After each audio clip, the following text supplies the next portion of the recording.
పల్లెటూరులో ఏముంటది, ఊరుంటది అన్నాడు. పల్లెటూరులో ఊరుంటది, ఊరికి పోనీకు దారి కూడా ఉంటది.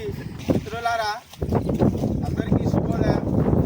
ఇవాళ బెజ్జూర్ మండలం కొత్తగూడెం నుంచి రెబ్బెన మధ్యలో ఉన్నటువంటి ప్రధానమైనటువంటి రహదారిలో ఉన్నాం. అయితే గతంలో చూసుకుంటే పాల్వాయి పురుషోత్తం గారు ఈ ప్రాంతాన్ని పరిపాలించారు. తర్వాత పాల్వాయి రాజ్యలక్ష్మి గారు పరిపాలించారు.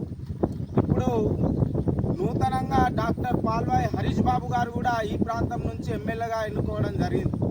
అయితే ఇక్కడ హర్షించదగిన విషయం ఏంటి అంటే, మా ప్రాంతంలో పుట్టి పెరిగిన బిడ్డను మేము ఎమ్మెల్యేగా ఎన్నుకున్నాం, కానీ ఈ ప్రాంతంలో పుట్టిన బిడ్డ ఈ ప్రాంతానికి రోడ్ వేయడం లేదు. ఇది చాలా హాస్యాస్పదమైనటువంటి విషయం. అయితే మొన్న అసెంబ్లీలో హరీష్ బాబు గారు ఏమంటున్నారంటే, పల్లెటూరులో ఏముంటుంది, ఊరుంటుంది అన్నాడు. పల్లెటూరులో ఊరుంటుంది, ఊరికి పోనీకు దారి కూడా ఉంటుంది. ఈ దారి వేయాలి. దారి లేకుంటే పల్లెటూరుకి ఎట్లా వస్తాడు హరీష్ బాబు గారు? గతంలో చూసుకుంటే కోనేరు కోనప్ప కూడా ఈ ప్రాంతాన్ని పరిపాలించింది 15 సంవత్సరాలు. మన ప్రాంతం వాడు కాదు, ఆంధ్ర వాడు కాబట్టి ఈ ప్రాంతాన్ని అడ్డగోలుగా దోచుకుంటూ ఇక్కడ రోడ్లు వేయలేదు. కానీ వీళ్ళ తల్లిదండ్రులు, తల్లి తండ్రి వారసత్వంగా ఈయన కూడా ఇక్కడ ప్రజల చేత ఎన్నుకోబడి ఇప్పుడు పరిపాలిస్తున్నారు.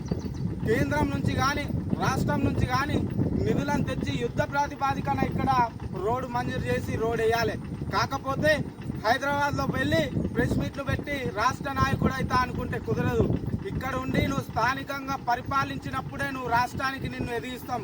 కాకపోతే నువ్వు అక్కడ పోయి ప్రెస్ మీట్లు పెడితే వచ్చే ఎలక్షన్లలో నిన్ను ప్రెస్ మీట్కే పరిమితం చేస్తాం.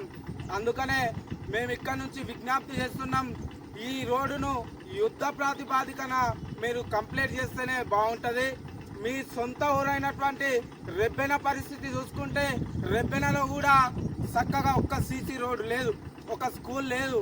ఈ ప్రాంతం మీద మీకు మమేకం కనుక ఉంటే మీరు ఈ ప్రాంతంలో ఒకసారి వచ్చి తిరిగి ఖచ్చితంగా రోడ్లు మంజూరు చేయాలని కోరుకుంటున్నాం.